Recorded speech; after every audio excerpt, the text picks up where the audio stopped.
வணக்கம். அடியேன் அவினாசி ஜோதிலிங்கம், பிரசன்ன ஜோதிட ஆராய்ச்சியாளர். இந்த சேனலுக்கு எப்போதும் போல உங்க ஆதரவுகளை தொடர்ந்து கொடுங்க. இன்னைக்கு பார்க்க இருக்கிற தலைப்பு, நல்ல நேரம் இருந்தும் ஏன் கஷ்டப்படுகிறோம். ஒரு கர்ம ஜோதிடத்தை பத்தின வகுப்பு. வகுப்பு அப்படிங்கிறது பாடம், அதுக்குதான் அந்த வகுப்புங்கிற வார்த்தையை நம்ம சொன்னோம். கர்ம ஜோதிடம் அப்படிங்கிறது என்னன்னா, நம்ம ஜாதகத்துல என்ன வகையான கர்மாவில இப்ப டிராவல் பண்றோங்கிறது தெரியாது. பிரசன்னத்துல இப்போதைக்கு இருக்கிற நிழல் கர்மாவை கண்டுபிடிக்க முடியும். இதெல்லாம் பிரசன்னத்துல இருக்கிற ஒரு அற்புத விதிகள். அப்போ சார் எனக்கு குரு திசை நடக்குது, நல்ல இடத்துல இருக்கு, நல்லா தான் இருக்குங்கிறாங்க, முன்னேற்றமே இல்லை சார், போராடிக்கிட்டு இருக்கேன், இது ஒண்ணு சொல்றாங்க. இல்ல சனி திசை நடக்குது சார், எனக்கு ஏதோ யோக சனியா, நான் ரிஷப லக்னமா, நல்ல சனிங்கிறாங்க, முன்னேற்றமே இல்லை சார். இல்ல எனக்கு ராகு திசை நடக்குது, முன்னேற்றமே இல்லை சார். ஆனா ராகு நல்லா இருக்குங்கிறாங்க, யாரை கேட்டாலும் ராகு திசை உங்களுக்கு யோகங்கிறாங்க சார், ஆனா முன்னேற்றமே இல்லை சார். நிறைய கடன், வழக்கு, வியாதி சார், உறவுகளே யாரும் பக்கத்துல இல்லை, அக்கா தங்கச்சி அண்ணன் தம்பி எல்லாம் பிரிஞ்சு போயிட்டாங்க சார். எங்க குடும்பத்துல எங்க குலத்துல ஆண் வாரிசாவே இருக்கு சார், இல்ல பெண் வாரிசாவே இருக்கு, பிறந்த குழந்தை ஆட்டிசத்தோட பிறந்திருக்கு சார், மன வளர்ச்சி இல்லை, மூளை வளர்ச்சி, இப்படி எல்லாம் நிறைய தொந்தரவுகளோட இருக்காங்க சார் எங்க ஃபேமிலி. அப்படின்னா அந்த கர்ம ஜோதிடத்தை நம்ம கையில் எடுக்கணும். அது என்ன சார், ஜோதிடத்துல கர்ம ஜோதிடம்னு ஒண்ணு இருக்கா? ஆமாங்க, அதுதான் பிரசன்ன முறைன்னு நம்ம போய் பார்க்கறோம். நிறைய பேருங்க, உதாரணத்துக்கு ஒருத்தர், ஒரு முக்கியஸ்தர் என்ன பார்க்க வர்றாங்க, ஒரு ஆண், அவருக்கு வயசு ஒரு 50 இருக்கும். அவர் ஒரு அரசியல் கட்சியில ஒரு நல்ல பதவியில பொறுப்புல இருக்காரு. அவர் சொல்றாரு, சார் எனக்கு அவரோட பிரச்சனைகளை பூரா என்கிட்ட சொல்றாரு நிறைய. அதெல்லாம் இந்த இதுல சொல்ல விரும்பல, எனக்கு இந்த மாதிரி எல்லாம் டிஸ்டர்ப் இருக்கு சார், தொந்தரவு இருக்கு சாருங்கிறத பேசுறாரு மனம் விட்டு. அதுக்கு சொல்றதுக்கு முன்னாடியே நான் பேசிடுறேன், பிரசன்னம் பார்த்து ஜாதகம் பார்த்து இது எல்லாத்தையுமே நான் அவர்கிட்ட பேசுறேன், இப்படி எல்லாம் உங்களுக்கு இருக்கணும் சார். எஸ் சார் அப்படிங்கிறாரு. அவரு வரும் நட்சத்திரம் கேட்டை 4ல என்னை பாக்குறாரு. வந்த நட்சத்திரம் எதுங்க? கேட்டை 4ஆம் பாதத்துல பாக்குறாரு. கேட்டை இந்திரனோட நட்சத்திரம். நான் என்ன சொன்னேன், இந்திரனுக்கு பெரிய சாபம் ஏற்பட்டுச்சுங்க. நட்சத்திரத்துல ஒருத்தர் நம்மளை பார்க்க வர்றாருன்னா காரணம் இல்லாம கிரகம் அனுப்பாது. அவர் என்கிட்ட 15 முறை முயற்சி பண்ணி அந்த அப்பாயின்மெண்ட்டுக்காக, ஏன்னா எனக்கு அலுவல் நிறைய இருந்ததுனால கொடுக்க முடியலைங்க. நான் கொடுக்க கூடாதனால எனக்கு இல்லை, ஏன்னா என்னோட வேலைகளும் நான் பார்க்கணும், அப்பாயின்மெண்ட்டும் பார்க்கணும். அப்ப எப்படியோ வாங்கி வந்துடுறாரு பாக்குறதுக்கு. காலையில முதல் அப்பாயின்மெண்டா 7:30 காலையில ஆரம்பிக்கிறோம், பாக்குறோம். கேட்டை 4ல வர்றாரு. நான் சொல்றேன், சார் இது இந்திரனுடைய சாபம், கோபம் அப்படிங்கிற நாள் இது. உங்க கர்மா, உங்க கிரகம் இப்படி இருக்கு அப்படின்னா, பெண்கள் வழியில சொன்னா அவர் அவ்வளவு ஒப்பிக்கிறார். இருக்கு, அது இருக்கு சார், இது இருக்கு சார், பெண்கள் யாரும் நல்லா இல்லை சார், ரொம்ப பிரச்சனையோட இருக்காங்க, இப்படி சொல்ல வர்றாரு அவர். அப்ப பாருங்க, ஏன் கேட்டை 4ஆம் பாதத்துல உள்ள வரணும்? உள்ள நுழையிறாரு. கேட்டை 4ஆம் பாதத்துல உள்ள நுழையிறாரு. கரெக்டா 28.5 டிகிரியில் இருக்கு சந்திரன். அன்னைக்கு 28.5 டிகிரி, ஆல்மோஸ்ட் தனுசுக்குள்ள நுழைய போறாரு சந்திரன். அந்த சந்திப்புல உட்கார்றாரு என்னை பாக்குறதுக்கு. அப்ப சொல்றோம், சார் இது பெண்களோட சாபத்தை புதையல் மாதிரி வச்சுக்கிட்டு உட்கார்ந்துருக்கீங்க சார். நீங்க என்ன ஜாதகம் பார்த்து என்ன பண்ணாலும் உங்களுக்கு முன்னேறவே விடாது சார் கிரகம், அப்படியான ஒரு கட்டம். ஆமா சார், அவங்க கேட்ட அவங்க பாட்டி, அவங்க குளத்துல இருந்த பெண்கள், வேலை செஞ்ச இடம் பெண்கள், இதெல்லாமே டிஸ்டர்ப் ஆயிருக்காங்கிறத அவர் அப்படியே ஹிஸ்டரி ஒப்பிக்கிறது. ஏன்னா அந்த கேட்டையில வர்றாங்க. இது ஜாதகம் பார்க்கும்போது அதை நம்ம கேட்டையில வந்தாங்கன்னால எடுத்துக்க மாட்டோம், ஜாதகத்தை பார்த்து அனுப்பிச்சிடும். இந்த திசை, இந்த புத்தி, இந்த கோயில், இந்த காலத்துல இது நடக்கும், வீக்கா இருக்கும், நல்லா இருக்கும், டன். ஆனா பிரசன்னம்ங்கிறது அப்படி இல்லைங்க. அது ரொம்ப ஒரு விரிவான ஒரு ஸ்கேன் மாதிரி, அது விரிவான ஒரு ஆய்வு. அப்படி போய் நம்ம உட்காந்து பார்க்கும்போது அவங்க கர்மாவை நான் தத்ரூபமா பேசினேங்க.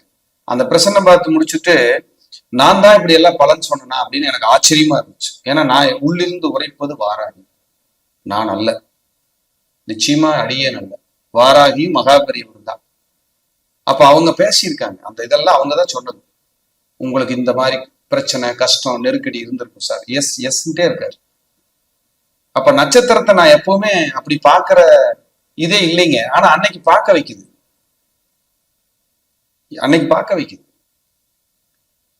அவர் வந்த ஹோரை குரு ஹோரை, அவர் வந்த ஹோரை குரு ஹோரை. சோழி லக்னமும் குரு மேலதான் விழுந்துச்சு. ரிஷபத்துல அஷ்டமாதிபதி குரு மேலேயே விழுகுது.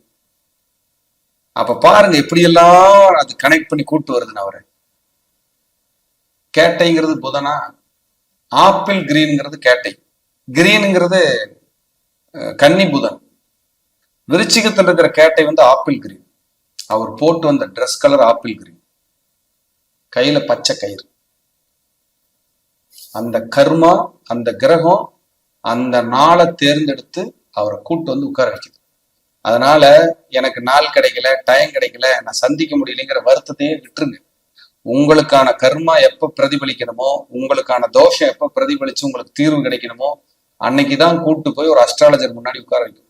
அஸ்ட்ராலஜர் நல்லவரா கெட்டவரா தெரியாது எனக்கு, வந்து பாக்குறவர் நல்லவரா கெட்டவரான்னு தெரியாது. ஆனா காலம் உங்களுக்கு கடமையை மட்டும்தான் செய்யும். உங்களுக்கு தோஷத்தையும் தொந்தரவையும் அது செய்யறதுக்கு தயாரா இல்லை. நம்ம தான் அதை தவறா புரிஞ்சுக்கிறோம்.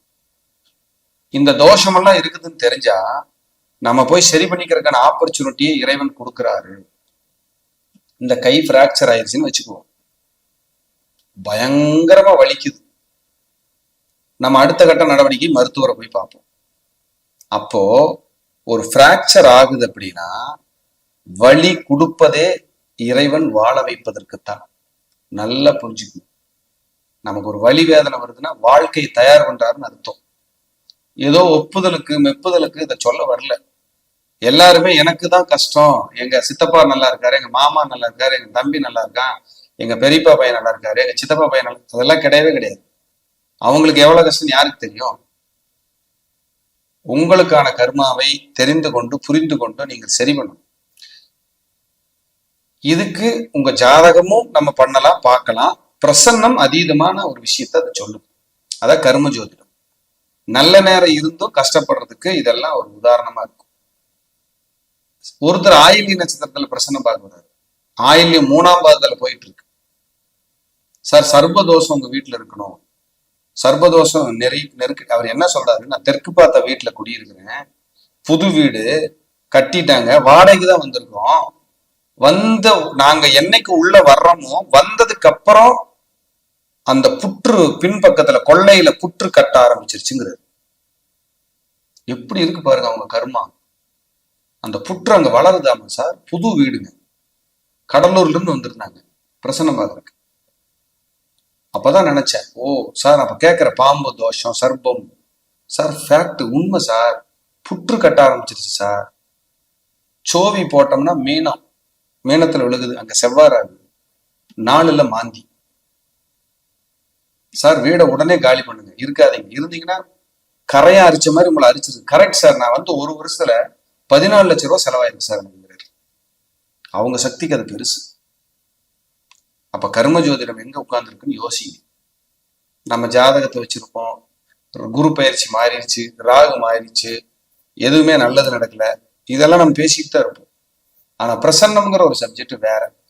இது ப்ரொமோட் பண்ணலீங்க, கர்மாவை உங்களுக்கு சொல்றேன் நான், இதுதான் உண்மை.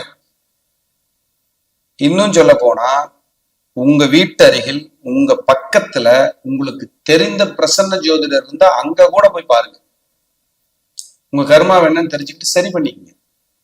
எங்கிட்ட வர்றவங்களுக்கு என்ன விஷயம், என்ன கோவில் பரிகாரம் தான். ஆனா ஒவ்வொருத்தரும் இதை தெரிஞ்சு வச்சுக்கணும்.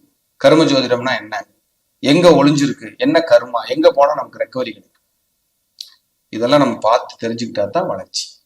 பாருங்க, உங்களுக்கு ஒரு தசை நடக்குதுன்னு வச்சுக்குவோம், அந்த தசை நடக்கிற கிரகம் எங்க இருக்கோ அதுக்கு 5, 9ல ராகு இருந்தாலும் அப்ப கர்மா வெளிப்படுற காலமா இருக்கும்.